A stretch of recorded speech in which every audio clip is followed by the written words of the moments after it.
ஈரோடு மாவட்டம் அந்தியூர் அருகே கரும்பு தோட்டத்தில் சட்டவிரோதமாக போடப்பட்டிருந்த மின்வேலியில் சிக்கி ஆண் யானை உயிரிழந்தது. கூடுதல் விவரங்களை தருகிறார் நம்முடைய செய்தியாளர் சக்திவேல். சக்திவேல், வணக்கம். இது தொடர்பான மேலும் விவரங்களை பகிரலாம். வணக்கம். ஈரோடு மாவட்டம் அந்தியூர் அருகே உள்ள அத்தானி காக்காட்சி குட்டை பகுதியைச் சேர்ந்தவர் சின்னசாமி. இவர் தோட்டம் வனப்பகுதியை ஒட்டியுள்ளதால் அந்த பகுதியில் கரும்பு பயிரிட்டுள்ளார்.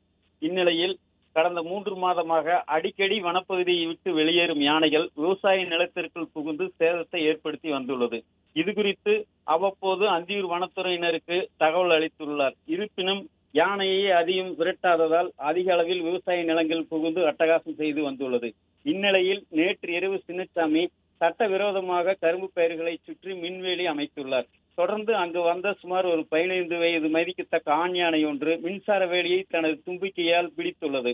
அப்போது மின்சாரம் பாய்ந்து சம்பவ இடத்திலேயே பரிதாபமாக உயிரிழந்துள்ளது.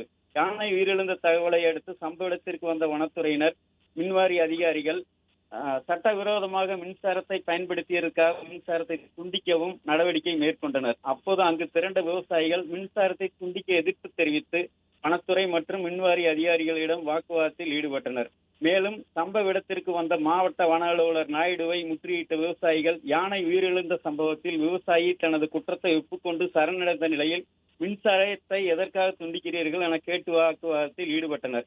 யானை விவசாய நிலப்பகுதிகளுக்குள் புகாமல் தடுப்பதற்கு என்ன நடவடிக்கைகள் மேற்கொண்டுள்ளீர்கள்? அடிக்கடி விவசாய பயிர்களை சேதப்படுத்துவதால் இந்நிலை ஏற்பட்டுள்ளது. நீங்கள் மின் இணைப்பை துண்டிக்கும் பட்சத்தில் விவசாய விளைபொருட்கள் காய்ந்து நஷ்டம் ஏற்படும் என்று கோரிக்கை வைத்தனர். இதனையடுத்து அதிகாரிகள் விவசாயிகளிடம் தற்போது வரை பேச்சுவார்த்தை நடத்தி வருகின்றனர்.